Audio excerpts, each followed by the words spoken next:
Friends ఈ వీడియోలో నేను మీ యూట్యూబ్ ఛానల్ ఇన్కమ్ ఏదైతే ఉందో దాన్ని 3 టైమ్స్ ఎట్లా ఇంక్రీజ్ చేసుకోవాలో కొన్ని బేసిక్స్, అంటే ఒక వీడియో చేసే ముందు మనం ఎలాంటి విషయాలు దృష్టిలో పెట్టుకుని వీడియో చేస్తే మన యాడ్స్ వల్ల వచ్చే అమౌంట్ ఏదైతే ఉందో అది ఎట్లా ఇంక్రీజ్ చేసుకోవాలో చెప్తా, గుర్తుపెట్టుకోండి. ఎందుకంటే ఫైనల్ గా అందరికీ కావాల్సింది పైసలే కాబట్టి మనం ఒక వీడియో కష్టపడి చేసిన తర్వాత దాని మీద ఒక్క యాడ్ కూడా ప్లే అవ్వకపోతే మనకు రూపాయి కూడా రాదనమాట. అవునా? సో ఎక్కువ ఎన్ని యాడ్స్ ఎక్కువగా వస్తే అన్ని డబ్బులు మనకు వస్తాయి, యాడ్స్ రాకపోతే డబ్బులు రావు. ఓకేనా? సో మీరు మీ ఛానల్ యొక్క అమౌంట్ ఇంక్రీజ్ చేసుకోవాలనుకుంటే అది డాలర్స్ గానీ లేకుంటే అమౌంట్ గానీ సాలరీ గానీ మీరు ఏదైనా పేరు పెట్టుకోండి. నేను మాత్రం యూట్యూబ్ ఇన్కమ్ అని చెప్పేసి పేరు పెట్టినా. సో దీన్ని మీరు 3 టైమ్స్ ఎట్లా ఇంక్రీజ్ చేసుకోవాలో ఇప్పుడు ఈ వీడియోలో చెప్తాను. బేసిక్స్ గా నేను చేసిన తప్పులు మాత్రమే చెప్తున్నా, దృష్టిలో పెట్టుకోండి. So friends, very useful information video. దయచేసి వీడియోకి లైక్ చేయండి. మినిమం ఒక 500 లైక్లను ఇస్తారని ఆశిస్తున్నా. ఓకేనా? పెన్ను పేపర్ తీసి రాసి పెట్టుకోండి. సో దానికంటే ముందు మీకు ఆర్పిఎం అంటే ఏంటో తెలియాలా. ఆర్పిఎం అంటే ఏంటంటే రెవెన్యూ ఫర్ మైల్. అవునా? చిన్న యూట్యూబర్ నుండి పెద్ద యూట్యూబర్ వరకు ఒక 1000 వ్యూస్ కి 2000 వ్యూస్ కి 3000 వ్యూస్ కి ఆర్పిఎం అంటే రెవెన్యూ ఫ్లక్చువేట్ అవుతూ ఉంటుంది, కిందికి మీకు ఫ్లక్చువేట్ అవుతుంది. అది చాలా విషయాల మీద ఆధారపడి ఉంటుంది. ఇప్పుడు అదే చెప్తున్నా. ఈ ఆర్పిఎం ని మనం ఎట్లా ఇంక్రీజ్ చేసుకోవాలంటే ఓన్లీ 6 టిప్స్ మాత్రం చెప్తున్నా, రాసి పెట్టుకోండి. ఫస్ట్ వచ్చేసి audience retention. So audience retention అంటే మీకు అందరికి చాలా మటుకు తెలిసే ఉంటది, ఫిర్బీ చెప్తున్నా. ఆడియన్స్ రిటెన్షన్ అంటే ఏంటంటే మనం ఒక వీడియో అప్లోడ్ చేసిన తర్వాత అది 5 నిమిషాలు ఉందా 10 నిమిషాలు ఉందా తర్వాత సంగతి, కానీ మనం పెట్టిన వీడియోని ఆడియన్స్ ఎంతసేపు చూస్తున్నారు, మినిమం అందులో ఒక 30-40% అన్న స్కిప్ కొట్టకుండా ఇంట్రెస్ట్ గా చూస్తే సో యూట్యూబ్ సాఫ్ట్వేర్ అర్థం చేసుకుంటది ఏమని, ఆహా ఇందులో మ్యాటర్ ఉంది, సో స్కిప్ కొట్టకుండా మినిమం సగం వరకన్నా చూసిరని చెప్పేసి ఇంకొంతమందికి దాన్ని సజెషన్ లో తీసుకెళ్లి చూపిస్తుంది. సో వేరే వాళ్ళకి సజెషన్ లో చూపించడం ఏమైతుంది, వాళ్ళు క్లిక్ చేసి ఓపెన్ చేసి చూస్తారు కాబట్టి వాళ్ళు ఓపెన్ చేసి చూసే టైంలో మనకి యాడ్స్ ప్లే అవుతాయి. అంటే వ్యూస్ సాఫ్ట్వేర్ ఇంక్రీజ్ చేస్తుంటది. వ్యూస్ ఇంక్రీజ్ చేసినప్పుడు ఆటోమేటిక్ గా మన వీడియో మీద యాడ్స్ ప్లే అవుతాయి, యాడ్స్ వల్ల డబ్బులు వస్తాయి. అవునా? మన వీడియోలో మ్యాటర్ ఉంటే ఖచ్చితంగా ఆడియన్స్ కంటిన్యూగా చూస్తారు. అందుకనే మీరు కంటెంట్ ఉన్న వీడియోస్ మాత్రమే చేయండి. మరీ చెప్తూ ఉంటా, చాలా మంది ఏదేదో వీడియో పెట్టి మాకు వ్యూస్ రావట్లని చెప్పి బాధపడతారు. సో మీరు ఆడియన్స్ రిటెన్షన్ గుర్తు పెట్టుకోండి. మీరు వీడియో అప్లోడ్ చేసిన తర్వాత ఒక 3 అవర్స్ తర్వాత మీకు వైట్ స్టూడియో యాప్ లో మీకు అప్లోడ్ చేసిన డాటా అనలిటిక్స్ చూపిస్తుంది. మీరు ఎంత లెంత్ వీడియో పెట్టారు, ఎంతసేపు చూసారు, ఎంతసేపు స్కిప్ కొట్టుకుంటూ చూసారు అని చెప్పేసి ప్రతి మ్యాటర్ అక్కడ ఉంటుంది. సో మీరు దాన్ని దృష్టిలో పెట్టుకుని వీడియోస్ చేసుకోవాలి. అవునా? మీ వీడియోని మినిమం ఒక 50% అన్న స్కిప్ కొట్టకుండా చూస్తే ఖచ్చితంగా అది ర్యాంకింగ్ లో అంటే మంచిగా వ్యూస్ వస్తుంటే, వ్యూస్ వస్తే ఆటోమేటిక్ గా మనకు డాలర్స్ అనేది యాడ్స్ వస్తుంటే డాలర్స్ అనేది జనరేట్ అవుతా ఉంటాయి. ఓకేనా? మ్యాటర్ మనం చేసే వీడియోలో మ్యాటర్ ఉంటే వ్యూస్ ఇంక్రీజ్ అవుతాయి. అవునా? ఒకవేళ మనం చేసే వీడియోలో మ్యాటర్ లేకుండా స్కిప్ కొట్టుకుంటూ చూస్తారు కాబట్టి సాఫ్ట్వేర్ ఏం చేస్తే తీసుకుపోయి మూల కొడుస్తుంది. ఈ వీడియోని పెద్దగా ఎవరు చూడడం లేదు, చూసినా స్కిప్ కొట్టుకుంటూ చూస్తారు. ఈ వీడియోలో మ్యాటర్ ఏం లేదు కాబట్టి చాలా మంది స్కిప్ కొట్టుకుంటూ చూస్తారు. సో వేస్ట్ ఆఫ్ టైం అని చెప్పేసి యూట్యూబ్ సాఫ్ట్వేర్ అర్థం చేసుకుని ఆ వీడియోని తీసుకెళ్ళి ఎక్కడ మూల కొడుస్తుంది. మూల కొడిస్తే వ్యూస్ రావు, వ్యూస్ వస్తేనే కదా మధ్యలో యాడ్స్ వచ్చేది. సో వ్యూస్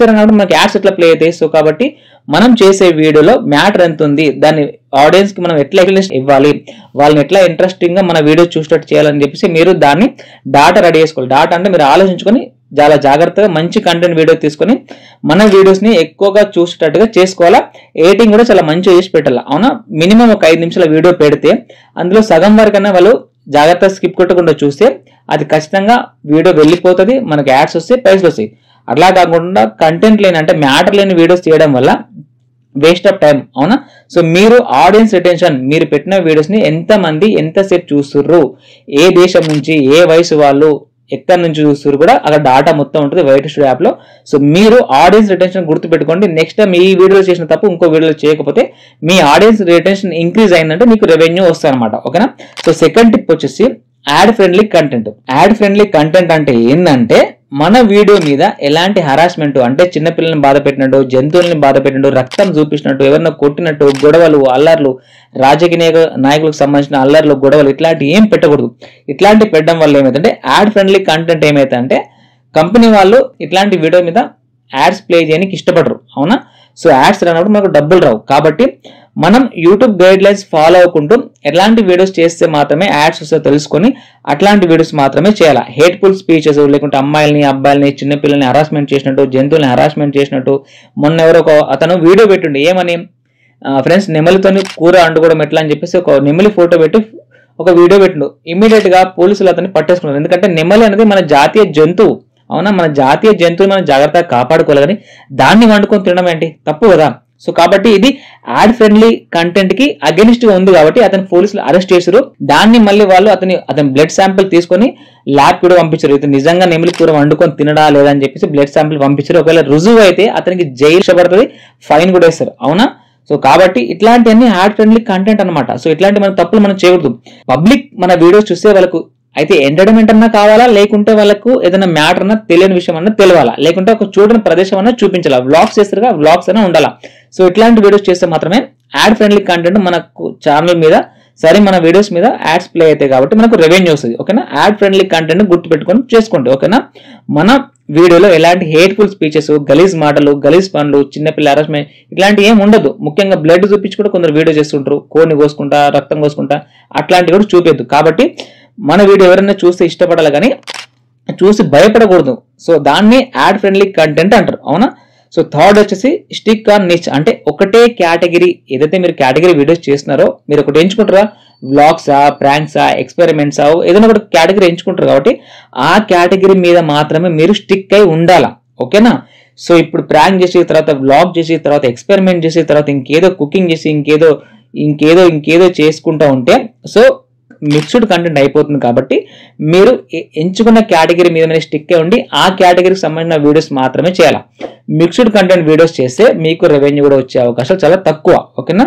సో ఫోర్త్ వచ్చేసి మెటా డాటా, అంటే ఏంటంటే మీరు చేసే వీడియో ఏదైతే ఉందో దేనికి సంబంధించిన వీడియో ఉందో దానికి సంబంధించిన టైటిల్స్, ట్యాగ్స్, డిస్క్రిప్షన్స్ కరెక్ట్గా ఇవ్వాలా. మీరు ఒక మొబైల్ రివ్యూ గురించి మాట్లాడితే mobile review hash tags, mobile review గురించి కింద డిస్క్రిప్షన్, మొబైల్ రివ్యూకి సంబంధించిన టైటిల్ ఇవి మాత్రం ఇవ్వాలి. కానీ మీరు ఏదో వీడియో చేసి ఇంకేదో సంబంధం లేని హ్యాష్ ట్యాగ్స్, టైటిల్స్ ఇస్తే యూట్యూబ్ సాఫ్ట్వేర్ కన్ఫ్యూజ్ అయిపోతుంది, వీడియోస్ మీద యాడ్స్ ప్లే చేయదనమాట. ఎందుకంటే కన్ఫ్యూజ్ అయిపోయింది సాఫ్ట్వేర్. ఇతను ఏం వీడియో చేసిండు, ఎట్లాంటి హ్యాష్ ట్యాగ్స్ పెట్టిన, వీడియోలో మ్యాటర్ వేరే ఉంది, ఇతను పెట్టిన హ్యాష్ ట్యాగ్స్ వేరే ఉంది, ఇతను ఇచ్చిన ట్యాగ్స్ వేరే ఉన్నాయి, ఇతను ఇచ్చిన డిస్క్రిప్షన్ వేరే ఉంది. కాబట్టి కన్ఫ్యూజ్ అయిపోవడం వల్ల కూడా మీ ఆడియన్స్ రిటెన్షన్ పడిపోతుంది. అక్కడ పడిపోవడం వల్ల కూడా ఎందుకంటే సాఫ్ట్వేర్ కూడా కన్ఫ్యూజ్ అయిందంటే టేక్ డౌన్ చేస్తే ఎవరికి చూపేది కాబట్టి వ్యూస్ రాకపోతే ఆటోమేటిక్గా యాడ్స్ ప్లే అవ్వవు కాబట్టి రెవెన్యూ రాదనమాట. కాబట్టి మీరు ఎంచుకున్న కేటగిరీ మీద మాత్రమే వీడియోస్ చేయండి అని మరీ చెప్తున్నా. ఓకేనా. సో గుర్తుపెట్టుకోండి, టైటిల్స్, ట్యాగ్స్, డిస్క్రిప్షన్ ఇవి కూడా చాలా ముఖ్యం ఒక వీడియోకి. సో దీన్ని దృష్టిలో పెట్టుకుని మీరు వీడియో చేసుకోండి. ఓకేనా. ఇంకో టిప్ వచ్చేసి బిల్డ్ అథారిటీ అండ్ బ్రాండ్, అంటే ఇది క్రియేట్ చేసుకోవడం చాలా కష్టం. ఫర్ ఎగ్జాంపుల్ చాలా మంది ట్రోలింగ్స్ చేస్తుంటారు, లేకుంటే ఫేస్ కనిపించకుండా వీడియోస్ చేస్తుంటారు. సో ఇట్లాంటి వాళ్ళకు ఒక బ్రాండ్ అనేది ఇంపాక్ట్ అవ్వదు. ఓకేనా. ఇప్పుడు నేను నా ఫేస్ చూపించి మాత్రమే వీడియోస్ చేస్తున్నా. ఫర్ ఎగ్జాంపుల్ ఎక్కడైనా వెళ్తే ఒక ఇద్దరన్నా ఒక ప్లేస్లో వెళ్ళినప్పుడు నా సబ్స్క్రైబర్లను గుర్తుపడతారు, అన్న నువ్వు మహేష్ కదా, నువ్వు యూట్యూబ్లో వీడియోస్ చేస్తావని చెప్పి నేను గుర్తుపెట్టుకుంటారు. దాన్ని ఏమంటారు అంటే ఒక బ్రాండ్ క్రియేట్ చేసుకోవడం అంటారు. సో అందుకనే చాలా మంది చెప్తున్నా మీరు ఫేస్ చూపించుకుంటున్న వీడియోస్ మీరు జెన్యున్ గా వీడియోస్ చేయండి అని చెప్పి చాలా మంది చెప్తున్నా, కానీ వినడం లేదు. సో ఇట్లా బ్రాండ్ క్రియేట్ చేసుకోవడం వల్ల కూడా మనకంటూ ఒక ఇమేజ్ వస్తుంది పబ్లిక్ లో, సో అండ్ సో పర్సన్ ఒక యూట్యూబర్. ఓకేనా. సో దీనివల్ల మనం ఎక్కడికి వెళ్ళినా మనల్ని గుర్తుపడతారు, మనకు ఒక బ్రాండ్, ఒక అథారిటీ క్రియేట్ అవుతుంది. ఇప్పుడు నాకు మినిమం ఒక 15,000 సబ్స్క్రైబర్లు ఉన్నారు.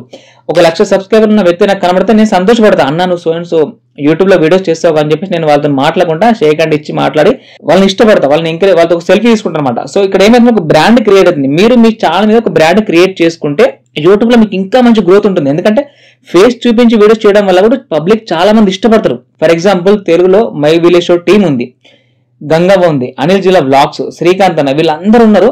ఆ విలేజ్ లో ఎంత మంది ఇప్పటికీ వాళ్ళ దగ్గరికి వెళ్ళి ఒక సెల్ఫీ ఫోటో కోసం ఎక్కడెక్కడి నుంచో హైదరాబాద్ నుంచి, విజయవాడ నుంచి, ఏదేదో డిస్ట్రిక్ట్ నుంచి వాళ్ళ ఊరికి వెళ్ళి జస్ట్ 2 నిమిషాలు మాట్లాడి వాళ్ళకి ఒక ఫోటో దిగి వెళ్ళిపోతారు.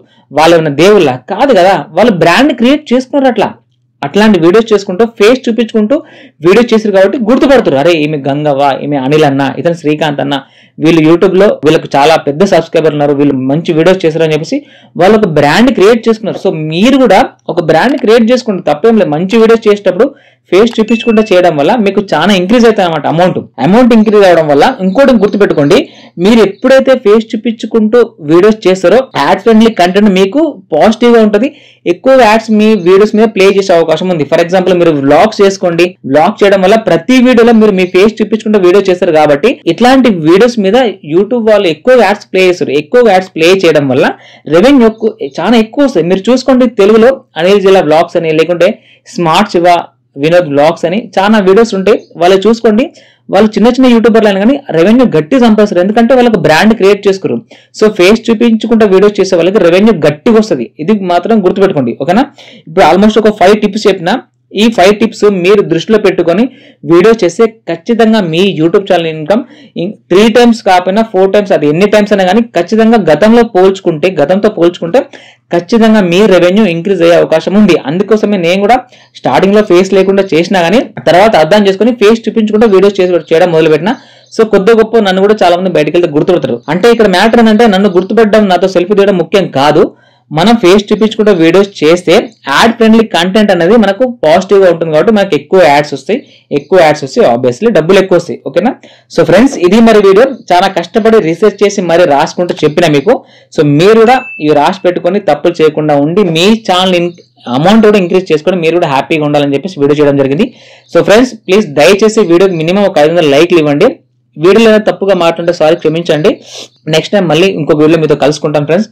అంతవరకు ఉంటాను. బాయ్.